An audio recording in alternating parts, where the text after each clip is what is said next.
Blindspot episode 15, Older Cutthroat Canyon.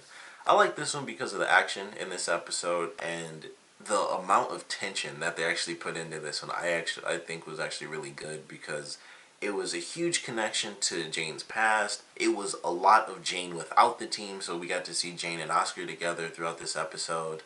A lot of people died. Like, they have Cade come in, who's like the Terminator, apparently, because he's just, for whatever reason, it's like no one is able to stop him. And they did actually, one of a really great part about this episode was the flashback that they did, where they have the guy who was killed inside of Jane's apartment. They kind of explained that scene because that was a big thing, like what happened and who killed that guy. And it's like, it wasn't Oscar. We find out fairly early on, like I'm not the one that did that.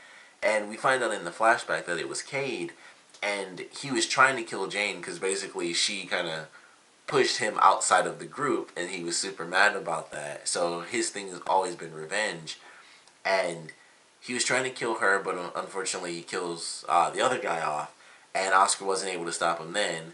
And so we get that connection, like that's how that guy died, which was a big thing, like really early on. I think that was only like episode maybe like 4 or 5, possibly 6. And we finally, we get the answer to what exactly happened during that night.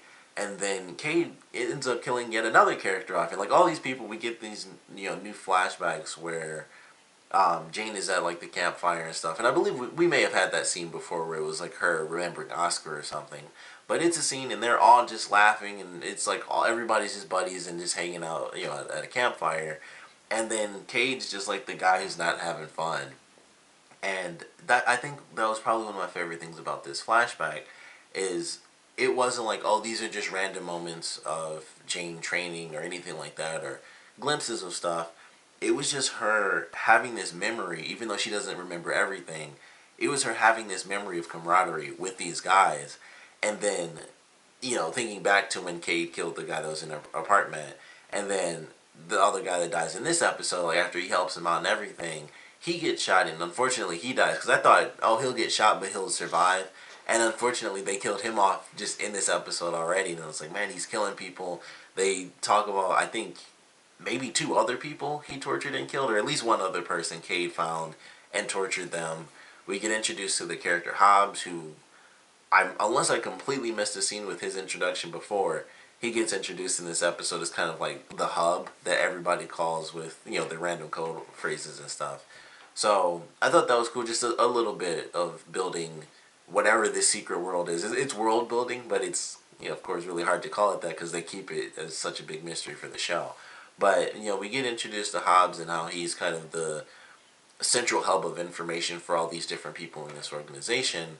And we also, kind of get clues as to how big this organization is, because we've only been shown a couple of people, but there are a lot of them involved. And they were all going to go, or at least a chunk of them were going to go and take down Cade once they found out where he was located. And I thought that was cool. It just gave a sense of how many people are really involved. Because it's always been a big mystery. It's still curious as to, what happened and, just the timeline of it in general, exactly how Jane got to where she is. But I thought it was actually really cool. It was a nice little sense of who these characters are and who they were. Because like when they first go to the guy to get the car and get all the weapons, he's about to hug Jane. He's like, oh, well, I guess I am really a stranger because you don't remember me. But his very first reaction was just to smile and hug them both because they were all so close. So it was like, it really shows who she, was in the past, and how it's still a little weird for them, but it's like, this is our mission, and, like you warned us that you might, not consider us friends and stuff like that. And I was like, that's actually really cool that they really dive into that a bit more. Like, it's obviously the point of the series, but this episode, I think, kind of took it to heart, specifically the brighter sides of it, like the really good stuff with her and her friends, and then like the worst part through Cade. And I like that. I thought that was really cool. And of course, that starts off, him trying to go after her is what kicks off the whole case to begin with. And I think the most curious thing is the fact that they actually use a tattoo, and it has nothing to do with any specific case, at least not yet. So I thought that was actually cool, because that means that flower is actually going to come up for the real case somewhere later on. So that was actually kind of cool. So it's like, Kate uses the tattoo, and it's still related to something somewhere somehow, but it's not gonna come up again. I feel like that's not gonna happen until like season 2, and it would be cool if they saved that for like season 3 or something. And it's like, remember that tattoo? Like, yeah, this is what it's actually about. So they kind of used the tattoo. This is the first time they've done that, where it didn't actually have anything to do with the case. He created that case to lure out Jane and take her down. But I thought it was really good. I was like, okay, that's really cool. It was just like in the trailer when he first went at her, when he first sees her, and he's shooting, then he just starts dual wielding, and he's trying to just destroy her, and she realizes automatically, like, this guy's coming after me.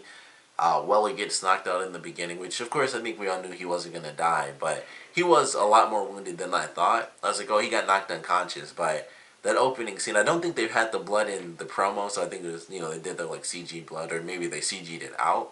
But that was cool. I was like, oh, he's super hurt. Like, this is actually a ton of blood, because when they first showed that, I was like, oh, he's just unconscious. And it was just like a huge pool of blood coming out of his neck. I was like, oh, he's actually wounded, but it was almost like he wasn't, because he got right out.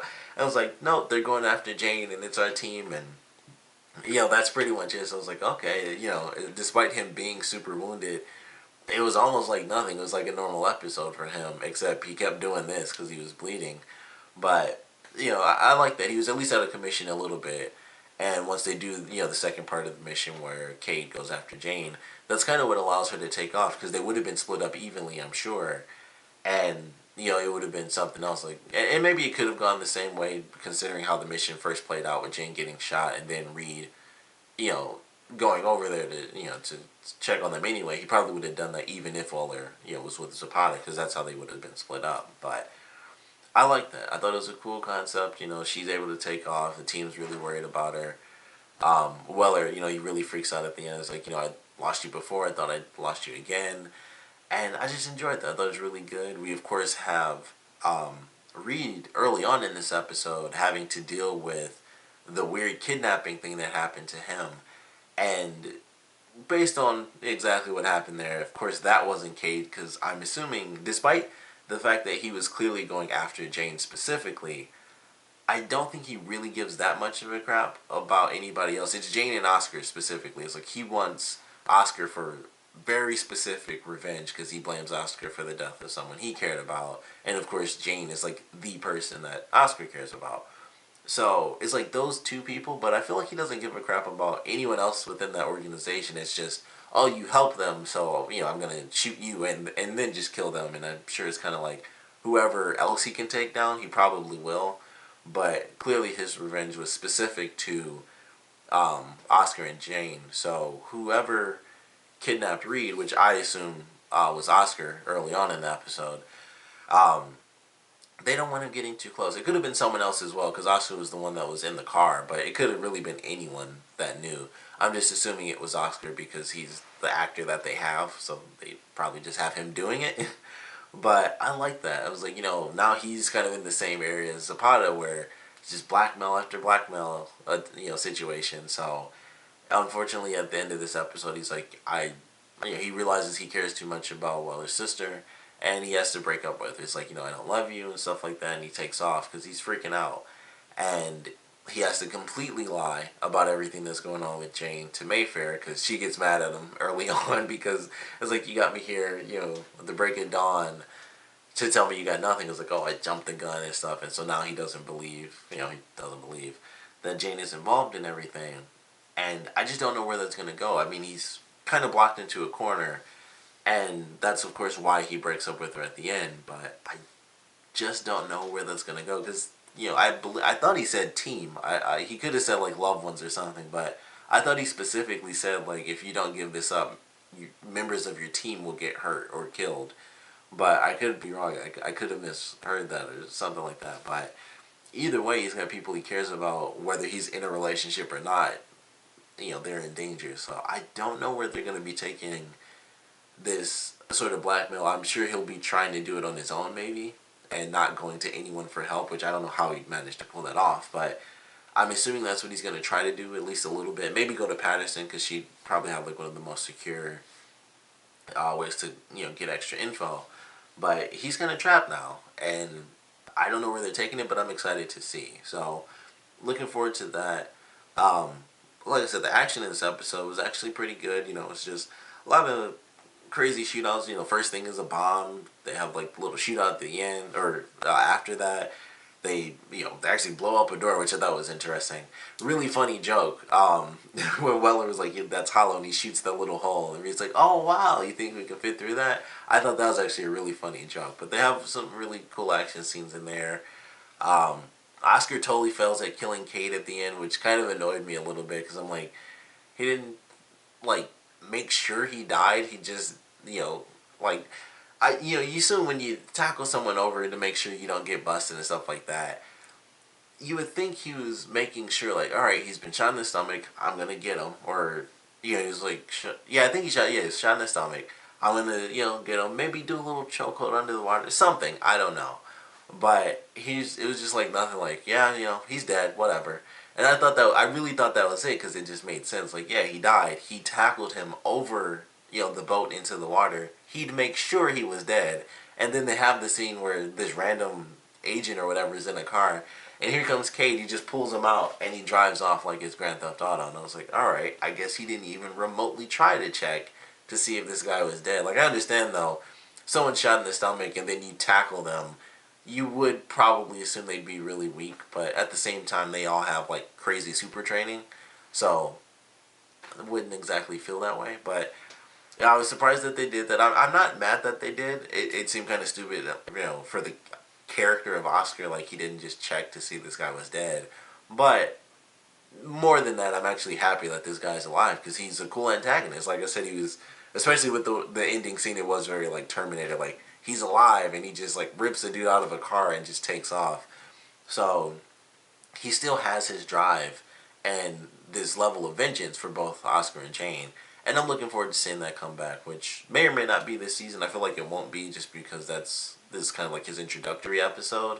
But I liked him. I thought he was pretty cool. It was a nice villain and a nice, kind of throwback to even the darker side of Jane's former life, which seemed non-existent. It seemed like we all have this plan and that's it. And this shows that even when they were all working together for this plan, which he went along with, like, she made the call to get rid of him, but I'm assuming she did that beforehand. Like, if he gets too crazy, then get rid of him.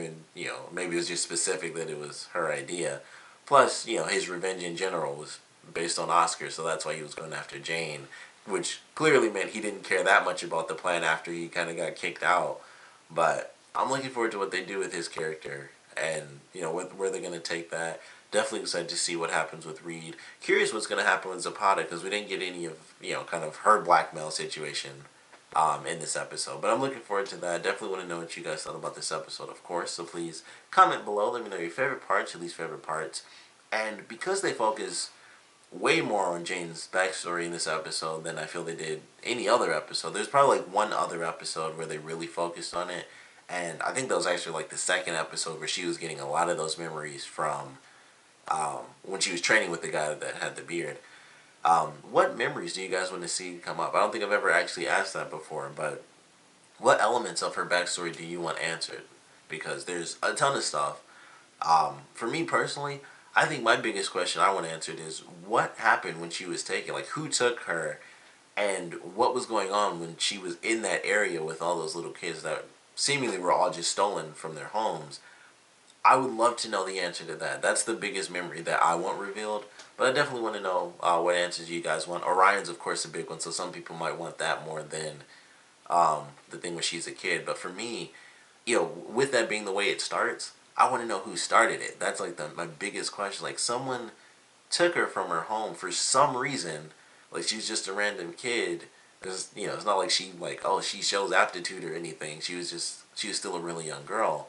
So I'm just really curious why that happened, and who would do that. So that's the thing I want. But like I said, I definitely want to know what memories you guys want to see, what answers you want revealed, and of course, what you guys thought about this episode in general. So please comment below, let me know, and thanks for watching.